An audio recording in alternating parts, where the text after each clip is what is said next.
Le bonjour, bienvenue dans cette 8e vidéo consacrée à Game Engine pour Pygame.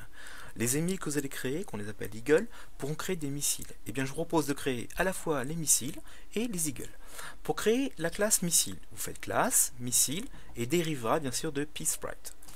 Attention, les missiles ont deux états différents. Soit ils sont tirés, donc ils sont partis, ils bougent, soit ils sont armés. S'ils sont armés, ils ne bougent pas, mais ils sont en attente d'être tirés. D'accord? Donc pour ça, je crée deux constantes. Mais deux constantes un peu particulières, elles appartiennent à la classe missile. Alors pour faire de telle sorte que deux constantes qui sont missile state armed et missile state fire, donc j'ai mis deux noms, je peux mettre n'importe quoi comme nom ici, mais bien sûr deux nombres différents, pour qu'ils soient contenus dans mon missile, il faut que je les utilise, ou je les écrive avant la fonction init. Donc de fait, ici vous avez deux constantes qui appartiennent à missile. Ils caractérisent bien le missile si vous voulez. On le construit ce missile via la fonction constructeur. On appelle le constructeur dérivé, donc ça c'est du classique, hein. Maintenant vous commencez à avoir l'habitude. On va charger l'image du missile qui se situe dans assets missile.png, voilà, c'est fait ici. Et ensuite, on va tout de suite mettre dans la variable state, eh bien, soit fire, soit armed. Mais fire, c'est que le missile est déjà parti. Non, il n'est pas encore parti, il est juste armé. Donc ce qu'on va dire, c'est que l'état du missile actuel, c'est armé. Donc comment je fais ça? Self, set state, donc mettons son état à missile. Donc comment je fais? Je veux chercher la constante qui appartient à missile. Donc j'appelle missile, point, attention, ce missile state armed et missile state appartiennent à missile. Donc je dois dire missile, point, missile state armed. D'accord? Je lui dis de sa vitesse, donc là elle va deux fois plus vite que le sol, sa direction, donc vers le bas, de 70 degrés, et sa position. Donc dans un tuple, je lui passe x égale moins 100, y moins 100. Donc il est invisible à l'écran actuellement. Donc il n'y a pas de missile à l'écran. Et ensuite, je vais créer des fonctions qui vont permettre de armer le missile. Donc une fonction que j'ai appelée armed tout simplement. Je lui passe rien du tout. En faisant armed, automatiquement il va faire set state, donc il va mettre son état à missile, constante qui appartient à la classe missile, et je vais chercher la variable armed. Alors pourquoi je passe par des variables comme ceci, pas 310? Alors, évidemment, c'est plus simple à retenir missile state armed que retenir 310, tout simplement. J'ai une fonction qui va pouvoir de tirer le missile, donc je vais l'appeler fire action. Je vais lui passer quoi dans ces fire action? Je vais lui passer self, bien sûr, car fire action appartient à un missile, et la position dans un tuple du missile. Donc quand je lui passerai la position XY ici, eh bien je prendrai cette position XY, je la passerai directement dans la position via cette position de l'objet missile, donc du sprite, à la position définie. Et je fais passer maintenant son état à fire, tiré. D'accord? Donc le missile n'est plus armé, il est tiré. Donc son état a changé, son état maintenant c'est fire. Pour qu'il bouge, j'appelle une fonction, bien sûr, update, un classique. Et pour le rendu, j'appelle une fonction render. Donc là, c'est du classique. Donc, quelle particularité a mon missile? Eh bien, mon missile a deux états, soit il est armé, soit il est tiré. Et s'il est tiré, il sera tiré via la fonction fire action et il sera armé dans la fonction armed. Et bien sûr, update et render.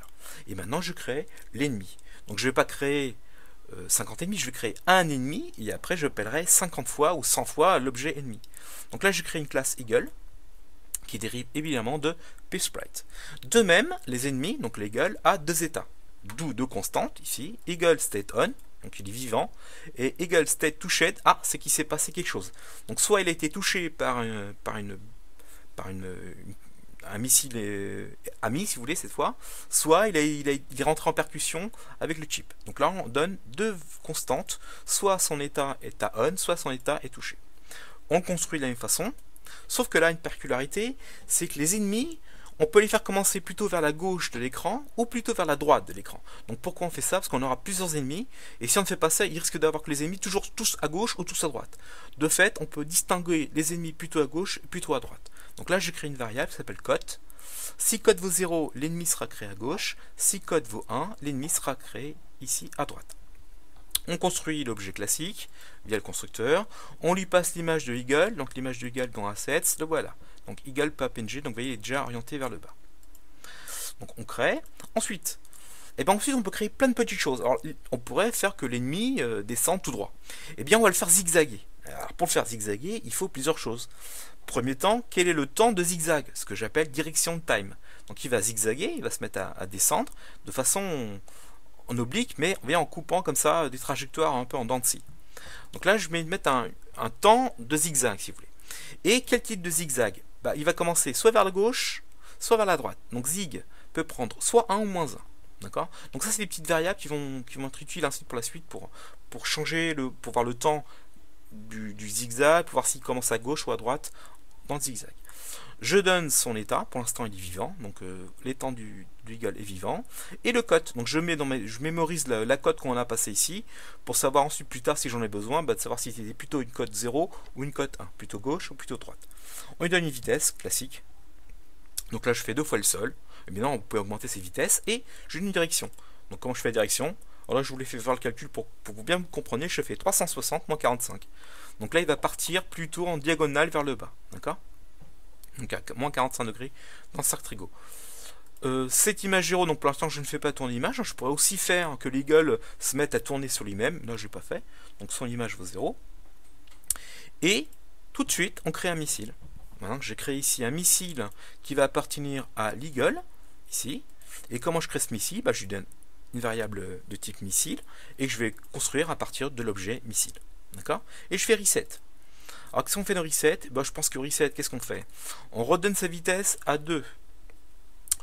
On lui donne un temps de zigzag différent. Donc là on va créer un random, un nombre aléatoire, pour qu'il puisse zigzaguer plus ou moins longtemps. Et bien là on décide d'avoir un temps entre 1 et 5.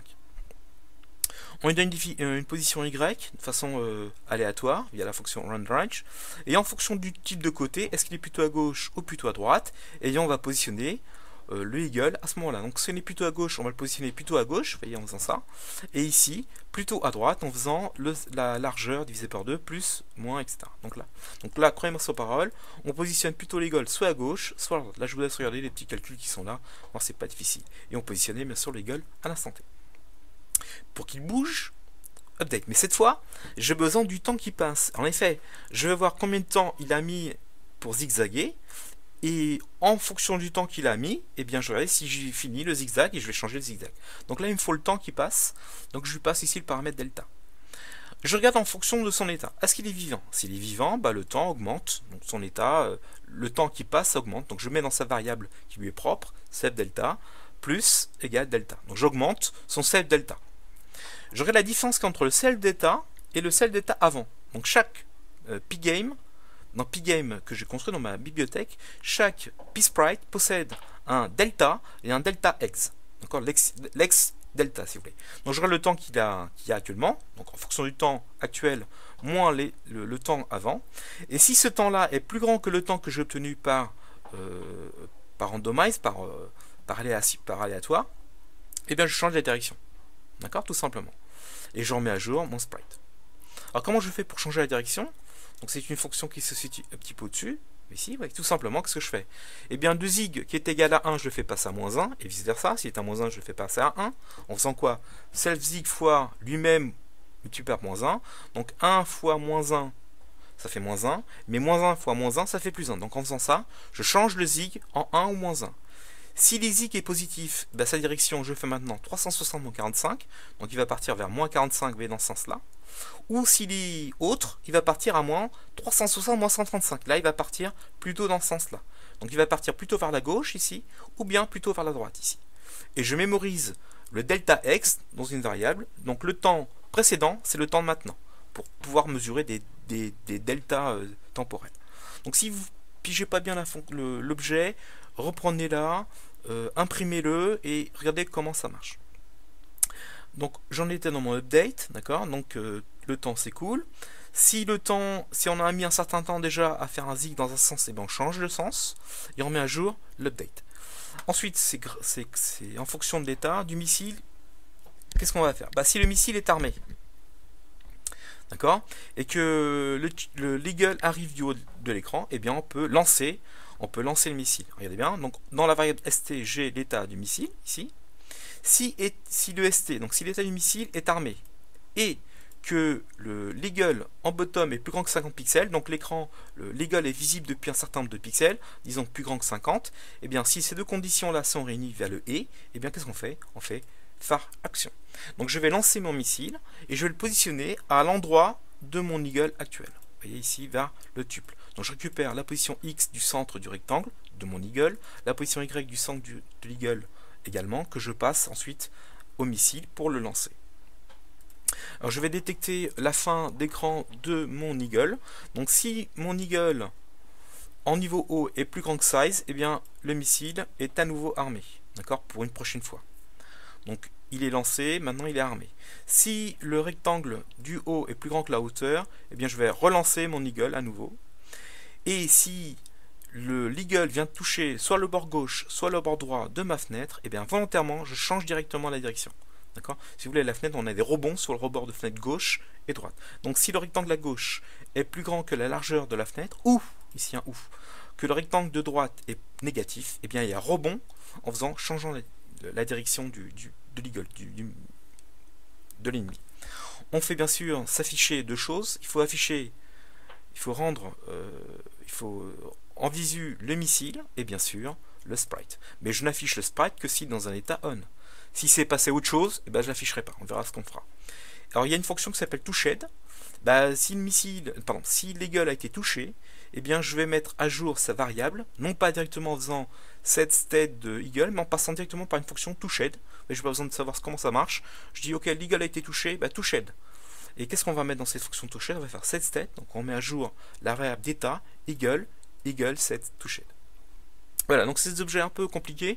Donc là, je vous invite à imprimer, puis de regarder un peu plus près, plus délicatement comment fonctionne la chose. Il faut créer bien sûr les Eagles. Et bien là, je vais utiliser ma propre liste. Vous voyez, ça change un peu. Voilà, une autre façon de faire. Comment on peut faire? Et bien, on va créer une liste nous-mêmes. Donc je l'appelle Eagles avec un S, donc qui contiendra plusieurs Eagles. Donc je crée une liste. Alors attention, une liste se fait entre crochets. Donc je crée une liste vide actuellement, crochet vide, d'accord? Alors, qu'est-ce que je vais faire pour créer mes Eagles? Et bien tout simplement comme ceci. Je vais faire mes Eagles, ce que je crée au-dessus, donc c'est une liste vide, et pour ajouter dans des objets à une liste vide, il suffit de faire append. Donc je fais ma liste vide, rajoute un nouvel Eagle. Et cet Eagle, je le crée via Eagle, save screen, plutôt à gauche. Je vais aussi remplir ma liste d'Eagles avec un deuxième Eagle. Donc Eagle, append, Eagle plutôt à droite. Et bien sûr, plus vous allez monter dans le niveau, plus vous allez rajouter de Eagle à votre Eagles. D'accord? Donc l'Eagle, c'est l'ennemi. L'Eagle, c'est le tableau dynamique que contient mes ennemis. Donc ma liste, si vous voulez. Qu'est-ce que je fais? Il faut qu'ils bougent, ces Eagles. Donc je vais faire une boucle for Python. Donc pour for, je l'appelle Eagle, mais je pourrais l'appeler item. On va l'appeler item pour que vous voyez bien que c'est bien un objet muet qu'on obtient. Donc pour tous les items de Eagles, donc for item in Eagles, eh bien je vais faire item, pas que trop de confusion avec vous, update. Donc là ce que je vais faire, pour tous mes Eagles, pour l'instant j'en ai 2, mais si j'en ai 10, je vais faire parcourir ma boucle ici de 10 Eagles, dans Eagles, qui est le tableau, et je vais faire Eagle 1, update, Eagle 2, update, Eagle 3, update, tous les Eagles, d'accord, ici. De même, il faut que je les fasse apparaître à l'écran, donc il faut que je fasse des renders. Idem ici, donc j'ai mis Eagle, donc je vais changer, je vais mettre item. Donc pour chaque item qui appartient au tableau Eagles, c'est ça que ça veut dire, je fais item, render. Donc évidemment, là j'en ai que 2, mais plus vous allez monter dans les niveaux, plus vous allez remplir votre tableau d'Eagles, d'accord? Et il suffira ensuite de...